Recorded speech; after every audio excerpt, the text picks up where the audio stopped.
player is very clear about which way the failure goes. Is it because I goofed, or is it because, could have happened to anybody, Right. Yeah. despite my remarkable, ability, that tree branch did get in the way, right? Right. Or whatever. Um, or for example, does the creature, barely evade my expert swing, or does the creature catch my sword in its hand and snarl at me, right? Right. That sort of thing. Yeah. And so I decided to turn those two dials up to 11. And part of it was that you build trust in the game master. Basically, the game master has to earn your trust. Do I Yeah. get your character? Do I know your character? Do I believe in your character? Right? And Right. you get to modulate that. Now that's specific for Trollbabe. There are games where Yeah. the reverse would be appropriate for some reason. Right. There are games like the pool in which the player can choose whether they feel like exercising that gluing and nuancing factor to the conflict or not, which is why the best practice in the pool is for the game master to be boring in their narration, absolutely Right. minimalistic in terms of it, Okay. it clears the deck. The outcome is done exactly as legally required by what we knew going into it, but no more. So if you want more from your outcome, then you're going to have to take that monologue of victory. There's no other way. I'm not going to give you one, right? And so then we go to a couple of other games where you'll notice that the narration authority does reach back and nab a fair amount of the outcome authority. If you look at Dust Devils, Okay. somebody at the table is going to get the narration. And it's very random. Somebody's going to get it. And the same thing goes for Primetime Adventures in the same way. And that person not only has narration authority, they have a great deal of outcome authority. In the very same highly successful card draw for Dust Devils, the narrator could decide that puts a bullet between that guy's eyes, or whether it just knocks off his hat and he goes running off into the night. Right. The Okay. very That's same, interesting. the very same card draw is Right. unconstraining. It's constrained in terms of a certain thing. You win. It is not constraining in terms of exactly what it does to that character, except they're going to lose that many of that suit, right? They're going to lose that many aces. But it's up to you to decide whether he's killed or not, or even hit. Right. Yeah, either way, he loses 4 aces off his sheet. He's not, that's done. Right. But what does that Yeah. mean? The narration authority person has a lot more outcome authority built in. It's the same thing. They're Yeah. squished together. So I you see have that. to start Yeah. deciding how that's going to, when a person talks, how constrained is their outcome authority? First of all. And the answer is surprisingly unconstrained in many cases. Right? Yeah. I First of all, think when they I talk, would lean. I then was going to say I would lean towards that in the spectrum. You defeat the bandit leader. Tell me, tell everyone how that goes down. Do you kill him? Do you let him go? right, He's defeated. That's right. fine. He's Mm-hmm. done. And But you so, tell us right. how he. Yeah. Yeah, cool. And then in the next question is, who? Right. Who? Is it, in the case of this game, narrating your success does seem actually a bit called for, because now we're talking about, potentially, it may not be the thing you put on the scroll, but if it is, it might be nice, that this is something Yeah. you say. Especially because you too many times things are going to get on that scroll that you don't get to say, right? Or Right. that you wish you didn't have to say. Yes. But so those are so I don't know about your final decision about that, but I hope I've laid out some of the variables and Yes. the insight that for a given game, there's always a right answer. Right. Right. In the broader qualitative scheme of things, there is no right answer. Anything goes. about how these things, Yeah. which authorities are combined into the same statements, who gets the authorities, how does that relate to success or failure, if at all, all that stuff. But there is a right answer for a game. Right. Yeah. So, Um, yeah. and with that, getting us back to situation, um, I would think that there is a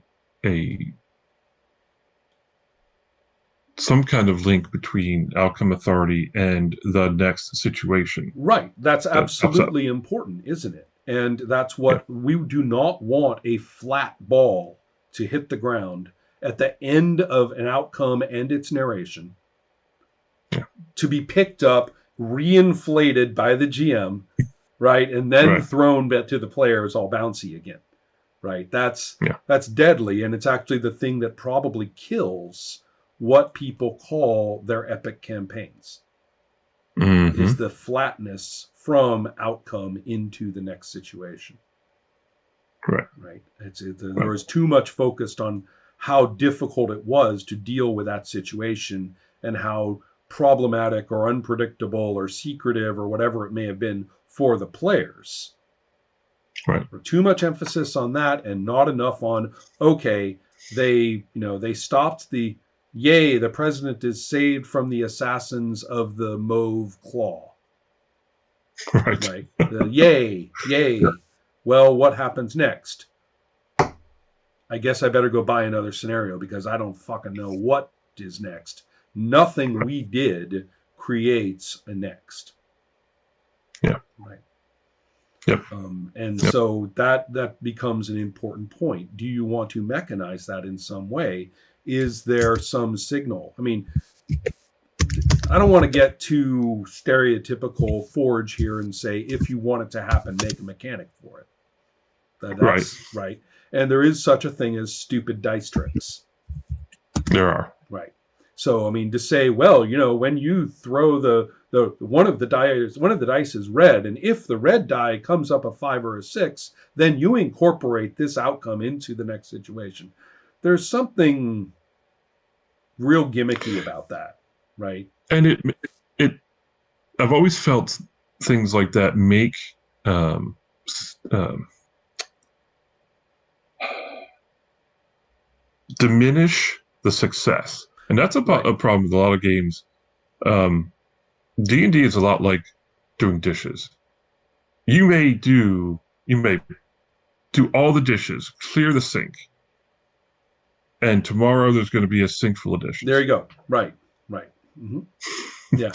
um, and I think that diminishes a lot of things like that. Will do, in my opinion, that diminishes the achievement of them in the moment. Um, it's why I've been searching around for in my own mind uh, the idea that one goblin should be tricky Right. for you to beat, for a Right. group of people to beat. Because if we were writing a story about a goblin in a house, that goblin would give the characters, Oh the whole yeah. I mean party, it's the yeah. Oh all yeah. sorts of You exactly yeah, exactly. yeah, So in this case, however, what we're thinking about is all right, given the overall situation and given these conflicts and events within them, what do they do to the situation? And we have to go and look at various games in which, um, in which this has an answer. okay, Um, in Everway, every situation has a card that's placed on its side. And at the end of the scenario, the game master tips it either face up or face down. Not face up, face down, okay, but upright or reversed, like a tarot card. yeah, To right, say what has happens to the realm, and that we have been adventuring in. Now it's very squishy in every way. You don't know. Do you do that at the end of the scenario, or does that signal the end of the scenario? Or do you just know? Oh well, that's enough. I'm calling it. The card's tipping. now that that's Right. happened. Yeah. Or what, or is there something else that's the end of the session or the scenario, and then you decide or whatever. It's kind of, who knows, forever way. Yeah. In Right. some other games, I mean, Troll Babe has a similar thing with what I call the stakes. Yeah. But those occur when the conflicts in question basically dictate it. That given the conflicts that have occurred, especially this last one, what's happened to them. I mean, it's not, you don't even Yeah. have to, you don't have to guess, is what I'm saying. Yeah. Right. And then there's a variety of other things that other games have done. But the the situational kind of arc is the modern word for it.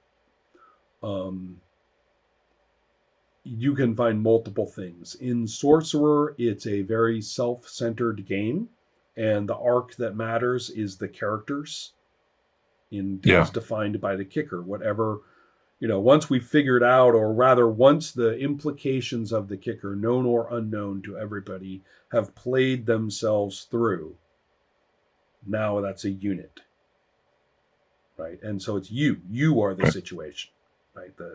Whether Yes. whether that has, whether we find out if the realm survives or not, well, I don't know. Do you care? Are you working on that right now? Do you want to, Right. continue to take action or not? Yeah. But the whole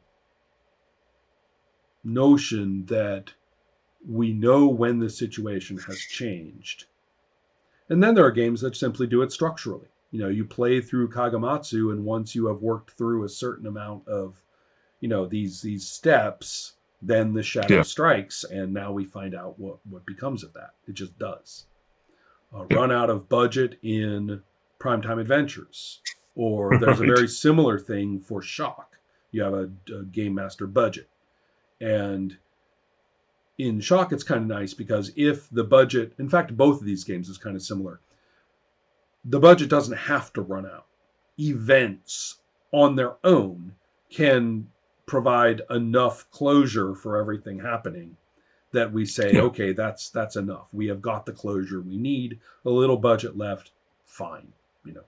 Doesn't hurt anybody. But Right. on the other hand, if the budget runs out, then everything becomes a lot easier for the player characters to, sew things up the way they want at the end. Right. Right. Which is kind of how you get happy endings in Primetime Adventures and Shock. Okay. Stick out the budget as hard as you run out that budget hard, as Right. hard as you can, and then you'll have a little smoother sailing toward the end. But the point is that those are very structural and based on an abstraction. Whereas something like Everway is based actually completely not on abstraction. It's completely based on somebody judging the events of play as they are, Yes. and saying, "Oh, that's good enough. I'm flipping the card. I'm going to call it." Right. So it's kind of your choice to think about that. How formal are you going to make Yeah. that? And and also, let's clarify.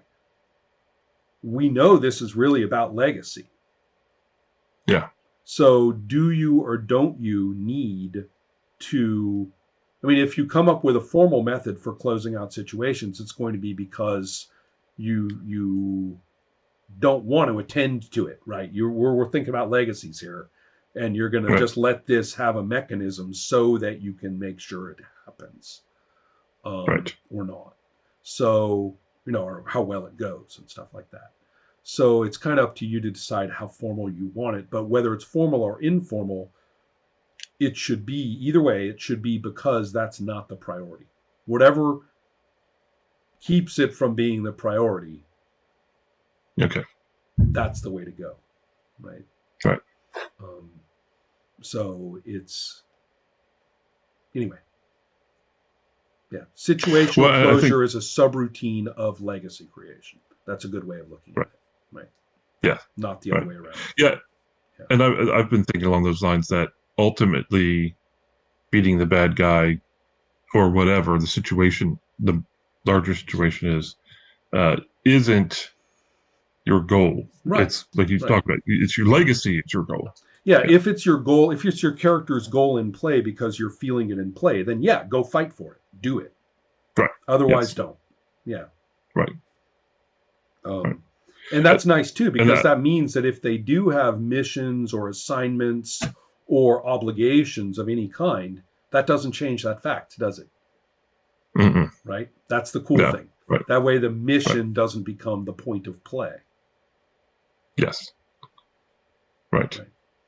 Which is Right. something you were struggling with a little bit. You wanted free thinking, philosophy creating, you know, free agents out there, and yet you kept turning around and saying, "Oh, but I have to go do this for my, Right. Right. for my Right. boss," and it just wasn't working in the Right. right. Yeah. So Yeah. The nemesis is interesting, but is mhm. it's not significant. It either has to be really significant or not. It just can't be Right. a sort of. Is Well, I think right. you're the bad guy showing up in your romance game is not this game. I don't Right. think I it's mean, just that's I agree random. Yeah, because again, he just becomes a sink of dishes, doesn't he? yeah, yeah, Right. yeah. I like that metaphor, by the way. That's that analogy. I'm going to start using that one.